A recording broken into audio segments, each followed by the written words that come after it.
네, 오늘은 예수 믿는다는 것이라는 제목으로 하나님 말씀 증거할 때 오늘 이 아침에도 많은 은혜를 받으시기 바랍니다. 우리 매 주일마다 이어지는 이 마태복음 말씀이 예수님의 행적 그리고 말씀들을 통해서 결국 최종적으로 십자가 사역으로 이어지게 됩니다. 자, 십자가가 무엇입니까? 십자가, 그냥 단순한 이 십자가는 그 당시 죄인을 매달아 처형했던 굉장히 끔찍한 형틀이었습니다. 그런데 우리 예수님께서 그 끔찍한 형틀에 매달려 처형당하신 것입니다. 왜 그랬습니까? 왜 예수님께서 죄인이 져야 될 그 십자가를 지셔야 했겠습니까? 원래는 우리가 당해야 됐을 일을 예수님께서 우리 대신 당하신 것입니다. 그러니까 죄인들이 십자가 형틀에 처형당하는 것처럼 우리 모두는 하나님 보시기에 전부 죄인이어서 이 죽음의 형벌을 피할 수가 없었습니다. 죄의 값은 사망이기 때문에 그렇습니다. 그런데 죄 없으신 예수님께서 우리들의 모든 죄를 대신 짊어지시고 우리가 지고 가야 될 그 십자가를 예수님께서 대신 지시고 죽으신 것입니다. 그러니까 예수님의 죽으심으로 우리의 죄가 사해지고 우리가 살게 된 것입니다. 십자가 보혈의 공로로 비로소 우리가 하나님의 자녀가 된 것입니다. 그래서 마태복음을 비롯한 모든 복음서들의 예수님의 행적, 예수님의 말씀들은 십자가 사명을 위한 과정이 되는 것입니다. 그러니까 많은 이적들을 베푸시지 않았습니까? 많은 이적을 베푸신 것이 단순히 사람들 잘 먹고 잘 살라고 주신 것이 아니라 십자가 희생의 과정이었더라는 거예요. 또 예수님께서 주신 말씀들이 결국은 십자가 사명을 위한 준비의 말씀들이었습니다. 그러니까 우리는 모든 성경의 행적들을 이 궁극적인 예수님의 그 십자가 그 사명으로 볼 줄 알아야 되는 거예요. 단순히 어떤 예수님께서 놀라운 기적을 행하셨다, 놀라운 기적을 베풀었다, 나도 그거 얻었으면 좋겠다, 그렇게 해석하는 게 아니라는 것입니다. 항상 십자가를 향한 과정, 결과가 십자가라는 것이죠. 우리를 위해 희생하신 바로 그 십자가. 자, 우리 몇 주간 이어진 그 예수님의 말씀들이 한마디로 마지막 때의 징조였습니다. 마지막 때의 징조가 무엇입니까? 마지막 때는 뭘 말씀하고 있는 것입니까? 말 그대로 세상의 종말의 때를 말씀하고 있는 거예요. 그러니까 세상의 종말의 징조들에 대한 말씀이었습니다. 자, 그런데 세상이 그저 망하고 끝난다라는 이야기가 아니라 이 종말의 때에 예수님께서 다시 오신다라는 얘기였어요. 십자가를 지시고 부활하신 예수님께서 그 제자들에게, 거기 모여 있었던 많은 사람들에게 다시 오겠다, 내가 때가 되면 다시 오겠다라고 약속을 하셨습니다. 그 약속의 때가 바로 마지막 때, 종말의 때가 되는 거예요. 예수님의 십자가로 우리의 죄가 사해지고 하나님의 자녀로서의 새로운 생명을 받게 된 것입니다. 그리고 이 생명이 영원한 삶으로 이어지는 것이 곧 천국입니다. 그러니까 예수님께서 다시 오시는, 약속하셨던 그때에 다시 오시는 그때부터 이제 우리 모든 성도들의 영원한 삶이 시작이 되는, 천국에서의 삶이 시작이 되는 것입니다. 그러므로 종말은 십자가의 완성입니다. 예수님께서 십자가를 지셨잖아요. 이 십자가가 종말로서 완성이 되는 거예요. 그러니까 우리 세상적인 종말은 세상의 끝이지만 예수님의 십자가의 완성으로서의 종말은 새로운 시작이 되는 것이죠. 우리가 이제 영원히 저 천국에 거하게 되는. 자, 그래서 십자가를 지심으로 우리가 새 생명을 얻게 되었는데 여전히 이 죄악된 세상에 있다면 그렇게 받은 새 생명이 무슨 의미가 있겠습니까? 우리 육체는 썩어져서 언젠가는 죽게 되는데 왜 아무 의미가 없단 말이죠. 우리가 예수님과 함께 저 영원한 천국에 들어가야 비로소 이 영원한 생명이 의미가 있게 되는 거예요. 그래서 우리 지난 그 시간까지 계속해서 이제 예수님의 행적, 예수님의 말씀들 통해서 우리 되풀이 했던 것들이 예수님의 말씀이 이제 마지막 때의 징조, 계속 마지막 때의 징조에 대해서 말씀 나누지 않았겠습니까? 즉 예수님께서 다시 재림하시는 종말의 때의 그 징조와 더불어 우리 지난 시간 말씀에서부터는 이 자연스럽게 이 천국에 대한 비유로 이어지게 되는 거예요. 이 종말이 어디로 이어져야 돼요? 천국으로 이어져야 되기 때문에. 그래서 이 비유의 말씀이 그냥 뭐 뒤죽박죽 있는 것 같지만 사실 뒤죽박죽 있는 게 아니에요. 정확한 순서를 가지고 이 기록이 되어 있는 것입니다. 우리 지난 시간에 달란트 비유, 이 비유의 말씀이 그저 달란트, 하나님께서 주신 그 은사를 잘 받아서 그거를 잘 누려서 세상에서 잘 되고 성공하라고 그래서 주신 말씀이 아니었습니다. 하나님의 나라, 천국에 대한 비유로서 우리가 어떻게 천국을 대비하고 살아야 되는가에 대한 비유의 말씀이었었죠. 하나님께서 우리 각자에게 맡겨주신 달란트, 은사, 즉 사명의 충성을 다해 마지막 때 예수님께서 오셨을 때, 이제 예수님께서 오셔서 결산하지 않겠습니까? 그리고 우리 모두를 이제 천국으로 데려가실 때 그때 예수님께 칭찬받고 천국에 이르러야 된다라는 말씀이었어요. 자, 오늘 이어지는 말씀은 보다 더 직관적입니다. 제가 뭐 말씀이 길어서 오늘 뭐 한 구절 말씀만 보게 되었는데, 오늘 말씀에 이제 앞서 읽었던 말씀 그 앞에 31절에 보면은 인자가 자기 영광으로 모든 천사와 함께 올 때에 라고 시작을 합니다. 자, 이건 비유가 아니에요. 실제로 예수님께서 다시 오실 그 재림의 때를 직접적으로 설명하고 있는 것입니다. 인자가 누구예요? 예수님. 그렇죠? 예수님께서 예수님의 영광으로 모든 천사와 함께 올 때, 즉 재림하실 그때. 자, 이때 모든 민족을 모으고 각각 구분을 하는데, 이 말씀에 보면은 목자가 양과 염소로 구분하는 것 같이 한다고 했습니다. 오른편에, 제가 봤을 때 이제 오른편에 양, 그리고 왼편에 염소, 그렇게 구분을 하세요. 그럼 왜 양이고 왜 염소인가? 그러니까 어떤 사람들이 그래요. 양은 말을 잘 듣고 염소는 말 안 듣고 고집이 세서 못 되니까. 뭐 그럴 수도 있겠지만 뭐 그렇게까지 의미 부여해서 생각할 필요 없이 예수님은 그저 믿는 사람과 믿지 않는 사람들을 비유로 알기 쉽게 양과 염소로 구분을 하신 거예요. 자, 중요한 것은 무엇입니까? 오른편에 선 그 양들에게 34절, 그때에 임금이 그 오른편에 있는 자들에게 이르시되 내 아버지께 복받을 자들이여 나와 창세로부터 너희를 위하여 예비된 나라를 상속받으라.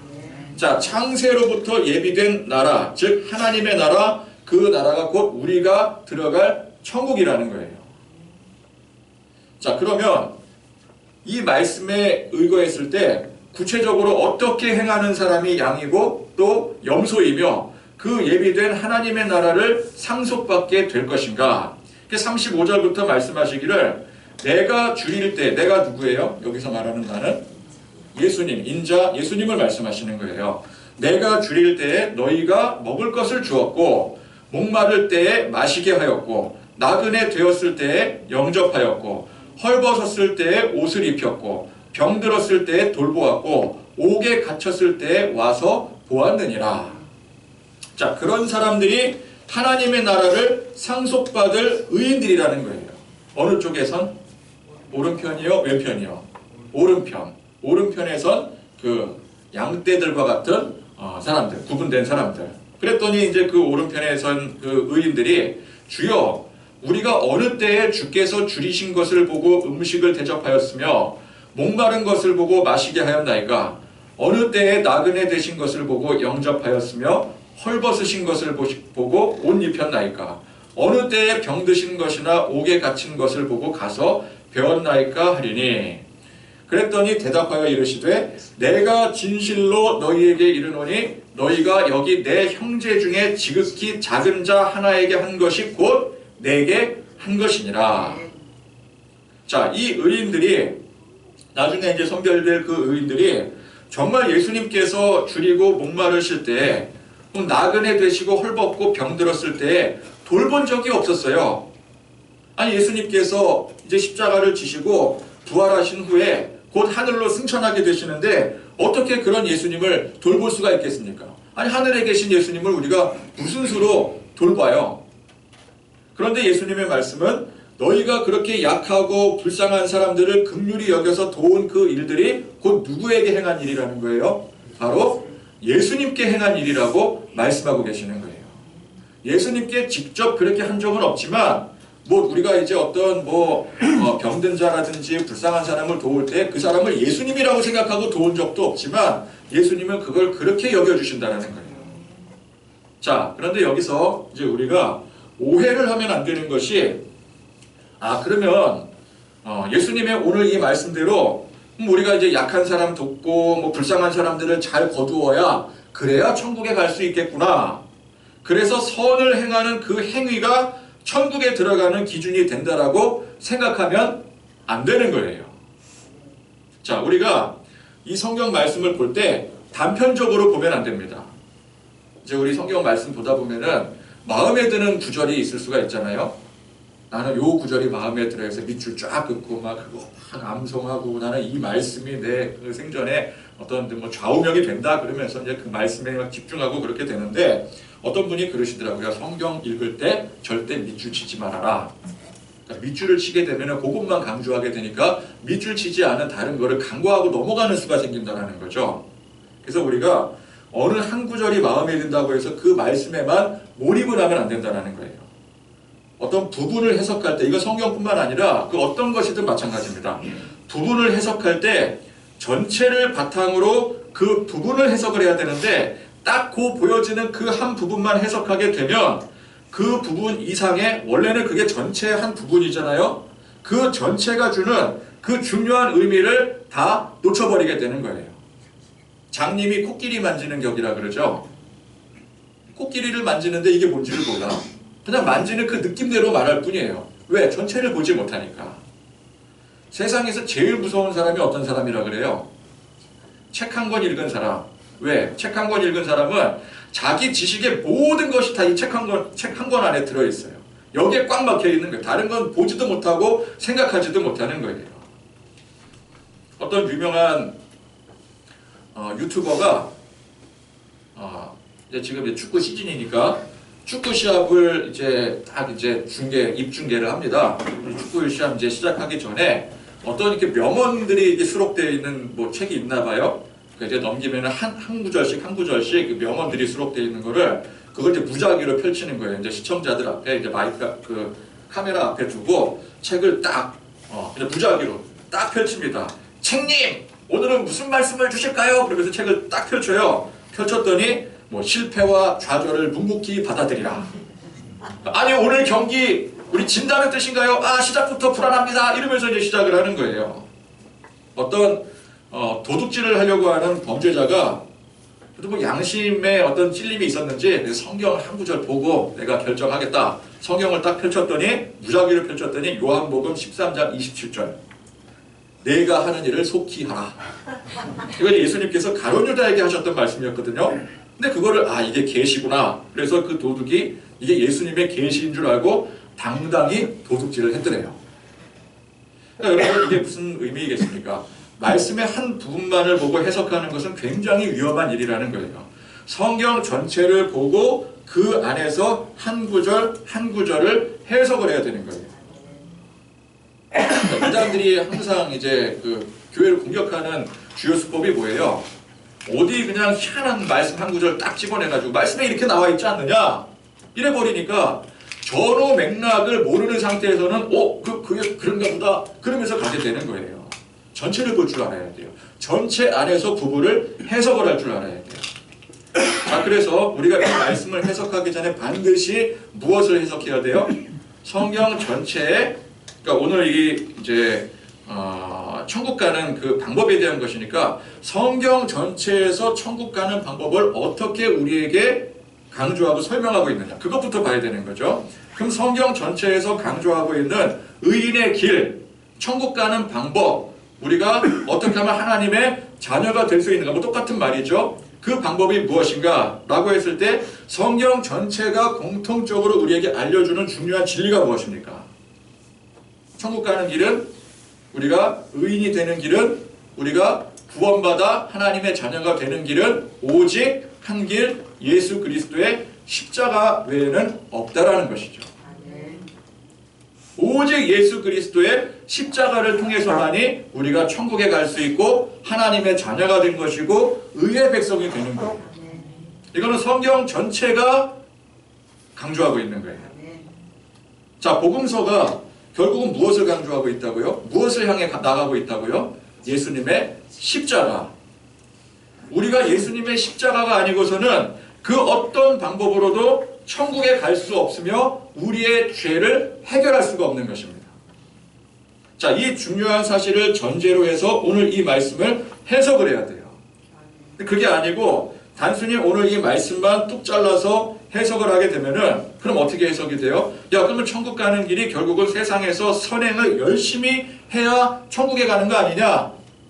어려운 사람, 불쌍한 사람, 그거 도와야 천국 간다는 얘기 아니냐? 그렇게 해석이 돼버리는 거예요. 어려운 사람이나 나그네나 약한 사람들을 열심히 돕고 섬기고 그렇게 선행과 공덕을 열심히 쌓으면 그 공로로 천국에 간다는 소위 공로 사상이 생겨나게 되는 거죠. 우리도 사실 여기에 자유로울 수가 없어요. 우리가 인간적으로 아무리 생각을 해도 여러분 그렇지 않습니까? 착한 사람이 천국 가야죠. 여러분 착한 사람이 천국 가야지 나쁜 사람이 천국 가면 되겠어요? 근데 우리 기준에 착한 사람, 우리 기준에 나쁜 사람은 어떤 사람이에요? 여러 가지 기준이 있겠죠. 근데 이게 기준이요 굉장히 모호해요. 어떤 사람이 야, 저 사람은 정말 착한 사람이래. 근데 다른 사람이 그러는데 그 사람 착한 사람 아니래요. 그러니까 내 기준에서는 이 사람이 착한 사람인데 그 어떤 사람의 기준에서는 이 사람은 사기꾼이에요. 그런데 어쨌건 간에 우리는 우리의 기준으로 착한 사람이 천국에 가야 돼요. 홍명보가 천국 가면 안 될 것 같다는 약간 그런 생각이 요즘에는 갑자기 막 드는 것 같아요. 그런 건 아니지만 요즘 뭐 전국적으로 전 국민들이 막 며칠 동안 막 끓더라고요. 열받아가지고 막 뒤집어지더라고. 그러니까 우리 막 그런 생각이 들잖아요. 막 누가 막 못된 짓 하고 그래서 저 사람은 절대 천국 가면 안 돼. 어떤 사람이 막 굉장히 막 열심히 하고 착하고 막 성실하고 야, 저 사람 정말 좋은 사람이야, 의로운 사람이야. 그 사람이 천국 가야 되는 거죠. 근데 예수님 한편에 그 같이 십자가에 못 박힌 사람 누구예요? 강도잖아요, 강도. 그런 사람이 천국 가면 되겠습니까? 근데 성경은 절대적으로 공로사상이 아니에요. 오직 예수 그리스도의 십자가 이 한 길입니다. 설령 십자가에 못 박힌 그 강도 또한 강도라 할지라도 십자가를 통해서만 의인이 되고 천국에 간다는 거예요. 충격적인 사실이 뭐예요? 예수님 옆에 같이 십자가에 못 박힌 그 강도가 오죽 그 범죄자였으면 십자가에 못을 박히겠어요. 예수님이야 모함으로 십자가에 못 박혔지만 보통 죄인들은 그냥 그냥 흉악범, 그죠? 우리가 생각할 때 상상조차 할 수 없는 그런 범죄자, 그런 사람들이 십자가에 달리는 거거든요. 근데 그 강도가 그날 예수님 옆에 서서 예수님을 동조했다고, 예수님 편에 섰다고 천국 들어가는 거예요. 이거 얼마나 충격적인 일입니까? 오직 십자가 한 길이라는 거예요. 이게 성경이 강조하는 길이에요. 그래서 오늘 이 말씀은 예수를 믿어 십자가 보혈의 공로를 통해 하나님의 자녀, 하나님의 의인된 사람이 어떻게 살아야 되는가에 대한 말씀인 것이지 그 행위로 구원받고 천국에 간다는 얘기가 아닌 거예요. 이걸 우리가 잘 구별할 줄 알아야 됩니다.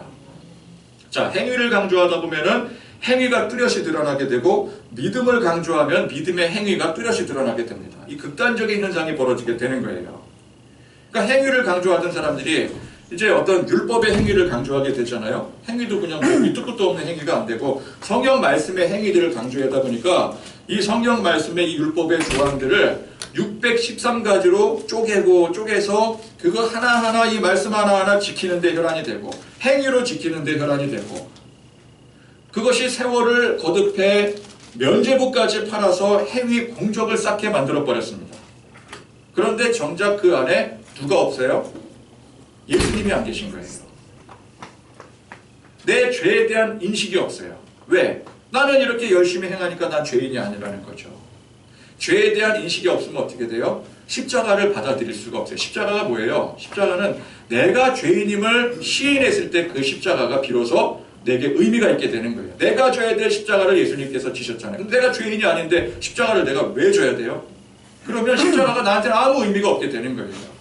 근데 이 행위 공로사상에 이게 집착하게 되면은 점점 내가 행위를 열심히 한 것을 내가 행위 열심히 하고 내가 열심히 율법의 말씀을 지켰고 남들보다 내가 더 많이 기도했고 그게 되다 보니까 나는 의인이 되는 거예요. 행위로서. 그럼 십자가는 나와 전혀 관계가 없게 되는 거죠. 그래서 그런 행위 중심의 신앙이 잘못됐다라고 생각해서 개혁을 이룬 사람들이 로마서 말씀에 오직 의인은 믿음으로, 이 믿음은 뭐예요? 십자가를 향한 믿음인 것이죠. 이 믿음을 강조하게 됩니다. 여기까지는 좋았어요. 그런데 그렇게 그렇게 믿음을 강조하다 보니까 이게 교리적으로는 완벽한데 이 교리가 이 믿음의 교리인 거잖아요. 교리적으로는 완벽한데 정작 그 안에 여전히 예수님의 사랑이 없어요. 믿습니다. 하나님, 예수님 이 말씀에 충성은 하는 것 같은데 그로 인해서 교만해지고 다른 사람들 정죄하고 아나무인의 인간이 되어버립니다. 교회 열심히 헌신하고 기도 많이 하고 또 뭐 이렇게 여러 가지 뭐 교회 안에 도움 주고 공적 쌓고 그러면 그 사람이 세상에서 어떻게 살건 관심이 없어요. 그냥 그 자체가 훌륭한 사람이 되는 거예요. 그저 교회 안에 훌륭한 일꾼이요 하나님 나라에 제일 먼저 도장 찍는 사람이 되는 것입니다.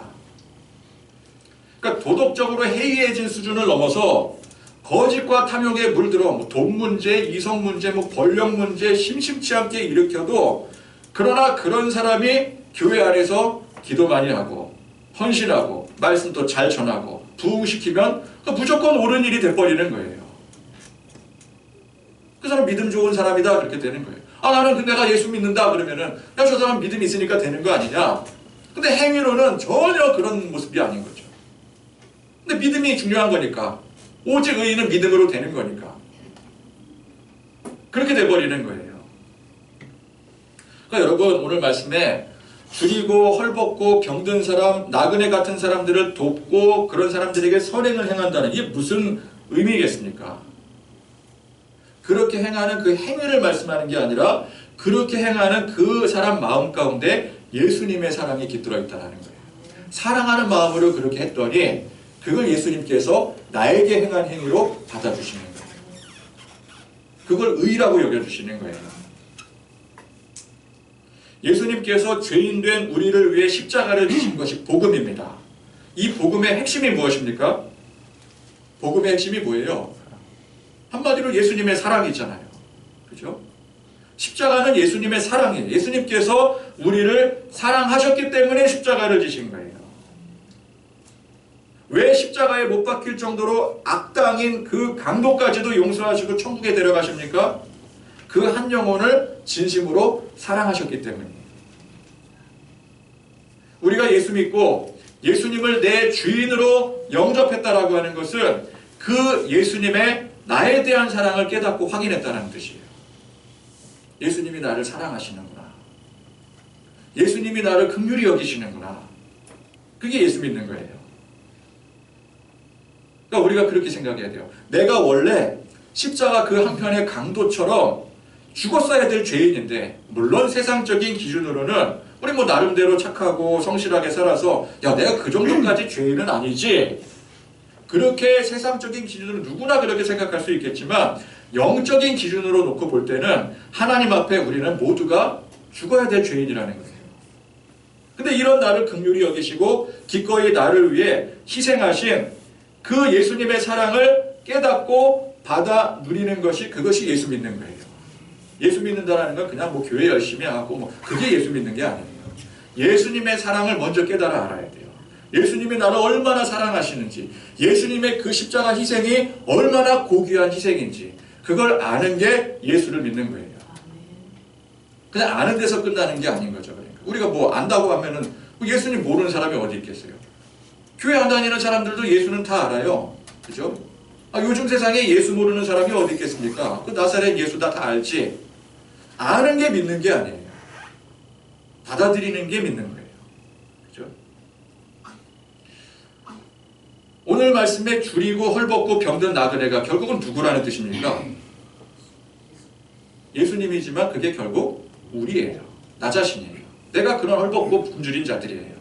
그런 우리를 예수님께서 기꺼이 받아주시고 회복시켜주시고 무한한 은혜를 베풀어 주신 것입니다. 그래서 예수님의 그 사랑을 확인한 우리도 예수님의 십자가를 진다라는 게 무슨 의미겠습니까? 성경은 그러잖아요. 우리도 예수님의 십자가를 져야 된다. 그게 무슨 의미겠어요? 예수님께서 행하셨던 것처럼 우리도 다른 사람, 원래 우리 자신과 같았던 줄이고 헐벗고 병든 불쌍한 나그네를 긍휼히 여기는 마음으로, 사랑하는 마음으로 선을 행하는 것입니다. 그것이 우리가 지고 가야 될 십자가예요. 뭐 거창한 게 아니에요.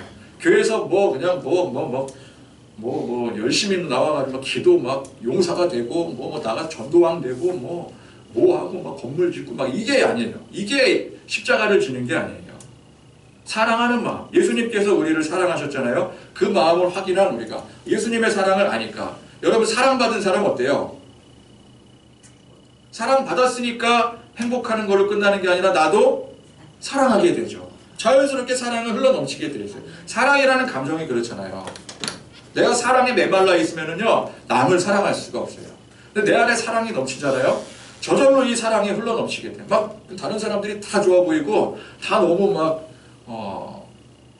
훌륭해 보이고, 때로 가엾어 보이고, 다 해주고 싶고, 내 안에 사랑이 흘러넘칠 때 그렇잖아요. 하물며 예수님의 사랑이 내 안에 흘러넘치는데, 예수님의 사랑이 내 안에 고백이 되어지는데, 다른 사람을 향한 그 사랑이 어찌 고백이 되지 않을 수 있겠습니까? 이게 우리가 지고 갈 십자가라는 거예요. 그 사랑을, 사랑하는 마음을 가지고 그냥 그대로 실천하고 살아가는 거. 그래서 우리가 그런 선한 마음을 가져야 됩니다. 불쌍히 여기고 긍휼히 여기고 사랑하는 그 마음이, 이게 근본이 되어져야 되는 거예요. 그래서 예수님처럼 베풀고 희생하고 양보하는 자세가 되어야 됩니다. 물론 또 그렇다고 해서 그러면 이제 우리가 오늘 이 시간부로 이제 예배 끝나고 전부 밖에 나가서 자, 우리들 노숙자들 다 데리고 오고 구호단체 다들 등록해서 후원 다 해야 되고, 꼭 그래야만 한다는 뜻이 아닌 것이죠. 하면 좋겠죠. 하면 좋아요. 그러나 또 그렇게까지 못할 수도 있어요. 누구나 다 그렇게 하는 건 아니잖아요. 그러나 우리 마음 중심에 항상 그런 사랑과 긍휼의 마음, 그리고 희생하고 헌신하고자 하는 마음이 항상 우리 안에 있어야 되는 거예요. 그것이 선한 행위보다 우선이 되어져야 됩니다. 마음의 중심에. 선한 행위도요, 목적을 가지고 할 수 있어요. 내가 이렇게 선한 행위를 통해서 어떤 예를 들어서 이렇게 그런 거를 이제 아무튼 그걸 쌓게 되면은 나중에 이제 예를 들어 학생들 같은 경우 뭐라 그래요, 그거 자원봉사 같은 거 해갖고 그거 있었는데 예전에 이렇게 점수 이렇게 하면은 그 대학 갈 때 이렇게 유리하게 되고 그러는 것 때문에 이렇게 선행 활동 같은 거 하고 구제 활동하고 그러는 거 있잖아요. 이렇게 그렇게 하면은 어디서 또 내가 이익을 얻을 수 있게 되고, 아니면 내가 어떤 단체장 같은데 이렇게 출마를 하게 되는데, 그때 이제 내가 그 선한 행위 했던 거, 그런 것들이 다 모아지면은 이게 유리하게 적용이 된다.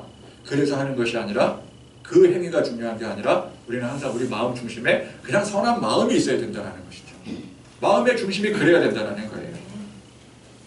그런데 그러면 우리가 이제 아까 말씀드렸던 것처럼 나가서 그러면 당장이라도 나가서 노숙자들 다 모셔와야 되고 그래야 될 것 같은데, 이게 솔직히 그렇게 누구나 다 그렇게 할 수가 없잖아요. 그러니까 그런 거에 대해서 어떤 마음이 들어요?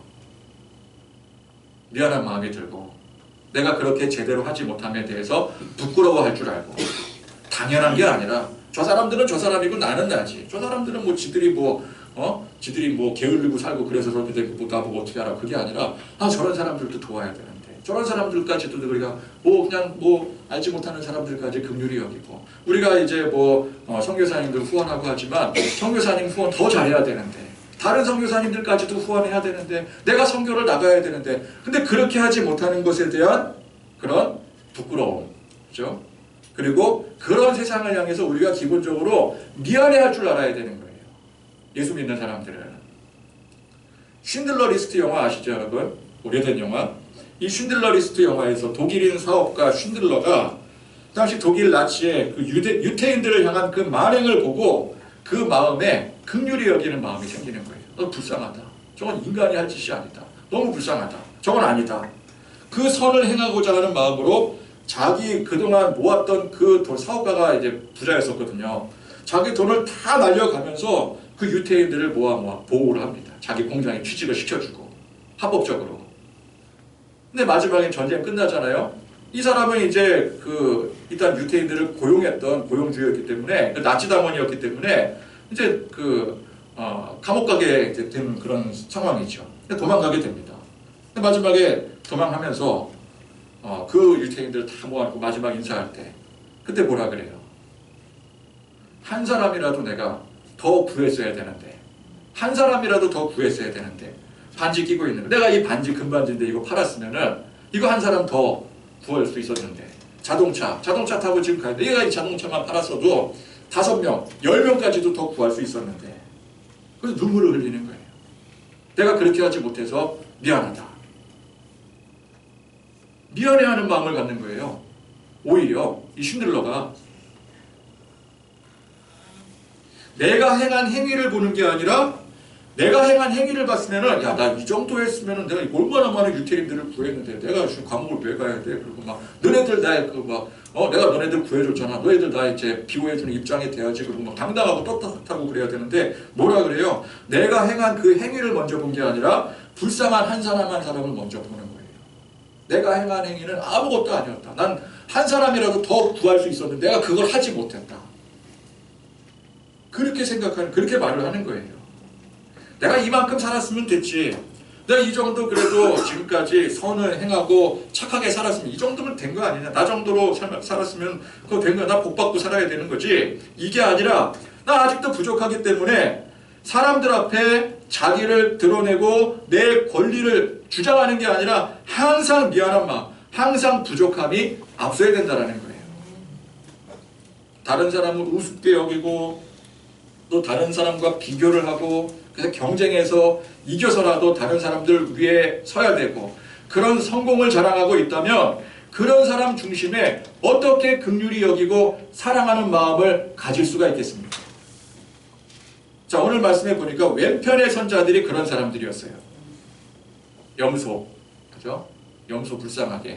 염소가 뭐 그렇게 나쁜 짐승은 아니잖아요. 짐승이 뭐 좋고 나쁘고가 어디 있겠어요? 그냥 비유가 그랬다라는 것이죠. 어쨌건 간에 오늘 왼편의 선자들이 바로 그런 사람들이었습니다. 어떤 사람들이요? 교회에 열심히 헌신하고 기도도 많이 하고 헌금도 많이 하고 그래서 공로가 많은 사람들이에요. 누가 봐도 천국에 가장 먼저 갈 사람들이고 뭐 그냥 천국에 가는 정도가 아니라 천국에서 상급이 많을 사람들처럼 보입니다. 그런데 그 마음 중심에 예수님의 사랑과 긍휼이 없어요. 그러다 보니까 자기보다 못한 사람 무시하고 남들이 어떻게 살건 나만 잘 먹고 잘 살면 되고 어려운 사람들은 그냥 그 사람 사정인 것이고 내가 그 사람한테 해줄 아무 이유도 없고 그건 그 사람이 잘못한 거지 내가 잘못한 게 아니지 않느냐. 나는 내 유익을 찾아야 되고 그런데 자기 스스로는 나는 하나님께 나는 예수님께 나보다 더 잘한 사람이 어디 있느냐 그렇게 주장하는 사람이에요. 그러나 예수님은 그게 곧 예수님을 무시하고 예수님을 돌보지 않고 예수님을 영접하지 않는 행위로 간주하고 계시는 거예요. 그러니까 이 사람들이 뭐라 그래요? 아니 제가 언제 그랬습니까? 저는 예수님께 충성을 다했습니다. 제가 교회 헌금 얼마나 많이 했는 줄 아세요? 제가 열심히 기도했는데 얼마나 기도 많이 했는 줄 아세요? 근데 예수님께서 그 사람이 지나온 그 인생 슬라이드를 다 돌려서 보여주시는 거예요. 어떤 장면이요? 어려운 사람 못 본 척하고 무시하고 넘어가고 경쟁해서 어떻게든 이 사람 억누르고 이겨내려고 하고 막 시기하고 모함하고 막 그랬던 그 모든 그 상황들 내가 교회에서 열심히 봉사하고 했던 일들을 하나도 보여주지 않고 내가 사회생활하면서 보였던 그 모습들을 낱낱이 비추어 보여주시는 거예요. 그리고 이게 누구한테 행한 행위라고요? 이게 바로 나한테 행한 행위다. 네가. 자, 우리가 행위, 공로, 업적을 통해서 그거 평가받아서 천국에 가는 것은 분명히 아닙니다. 여러분 우리가 무슨 자격이 있어서 천국에 들어가겠습니까? 예수님께서 자격을 은혜로 내려주셨기 때문에 우리가 예수님의 그 자격으로 천국에 가는 거예요. 내 자격이 아니에요. 예수님의 자격이에요. 행위가 어떻든 여러분 만약에 우리가 행위로 평가를 받아 천국에 간다면 세상에 천국 갈 수 있는 사람 단 한 사람도 없습니다. 나는 열심히 했는데요. 근데 슬라이드를 딱 보여주시면서 요거 나한테 한 거다. 그러면 할 말이 없잖아요. 근데 그런 자격이 없는 우리에게 너무나 큰 자격을 그냥 은혜로 주셨으니, 은혜는 뭐예요? 아무 대가 없이 값 없이 그냥 주시는 게 은혜예요. 그걸 주셨으니 우리는 그 은혜에 감격할 수밖에 없는 것입니다. 자격이 없는 사람이 무슨 자격을 자랑하고 내세우겠습니까? 그저 우리는 주님 앞에 황송하고 죄송스럽고 부족한 것 투성이일 뿐인 거예요. 그래서 예수 믿는 사람들이 세상에서 선행을 베풀고 그렇게 사는 것은 이건 선택이 아니라 마땅히 해야 되는 필수인 것입니다. 믿음이 중요하다고 해서 믿음만 가지고 가는 게 아니에요. 믿음에는 반드시 그 행위가 따라야 되는 거예요. 그 믿음의 그 핵심이 뭐예요? 예수님 사랑입니다. 사랑의 열매를 맺을 수가 있어야 되는 거예요. 나 그런 거 안 해도 기도만 열심히 하면 된다. 그게 아니라 기도 열심히 했으면 그 은혜와 사랑으로 긍휼히 여기는 마음, 희생하고 헌신하는 그 마음을 가져야 되는 것입니다. 그런데 그것이 항상 그런 마음으로 날마다 나가서 나그네 영접하고 베풀고 그렇게 하지 못하니까 항상 우리 마음 가운데 황송함, 미안함, 죄송함이 있어야 되는 거예요. 내가 뭘 죄송할 게 있어요? 그게 아니라 죄송한 거예요. 그냥 지나가는 사람들만 봐도 미안한 마음이 들어야 되는 거예요. 내 주변에 있는 수많은 사람들 그냥 예수님 오시면 저 어떻게 될지 모르는데 내가 여태까지 가만히 있었구나. 그냥 기본적으로 미안한 마음이 들어야 되는 거예요. 남과 비교하며 원망하고 불평하며 사는 것이 아니라 하나님께서 내게 주신 너무나도 그 크신 은혜에 황송하여 그냥 무조건 베풀고 사는 것이죠. 더 얻지 못해서 더 성공하지 못해서 욕망을 불태우며 사는 것이 아니라 내게 주신 은사, 달란트를 예수님께서 나를 위해 희생하신 것처럼 나도 세상을 위해서 희생하고자 하는 마음으로 사는 거예요. 이게 예수 믿는 사람의 원래 모습인데 이게 세상과 함께 너무 변질되어서 이게 예수 믿는 사람인지 세상에 속한 사람인지 분간을 못하게 변해버린 거예요. 양보할 줄 모르고 조금도 손해볼 생각을 안 하고 손해보면 어때요 우리가? 그죠? 내가 손해봄으로 인해서 누군가가 이익을 얻을 수 있다면 그것도 좋은 일이다. 그죠? 물론 그러는 저도 어디 나가면은 어떻게든 손해보지 않으려고 애를 쓰고 바락바락하며 삽니다. 그럴 때마다 아 내가 왜 그랬지? 내가 왜 그랬지? 끝까지 거 손해보면 되는데 아니 손해보는 게 아니라 더 내어줬어야 되는데 신들러의 마음처럼. 그죠? 기독교가 믿음의 종교이기 때문에 선을 행하는 것이 당연한 일이 되어야 되는 거예요. 우리 그렇게 오늘 이 말씀을 통해서 다시금 우리 스스로를 점검하고 돌보시고 우리 주님 안에서 참된 선을 행하며 살아가시는 그런 저와 여러분들이 되실 수 있기를 간절히 축원드립니다.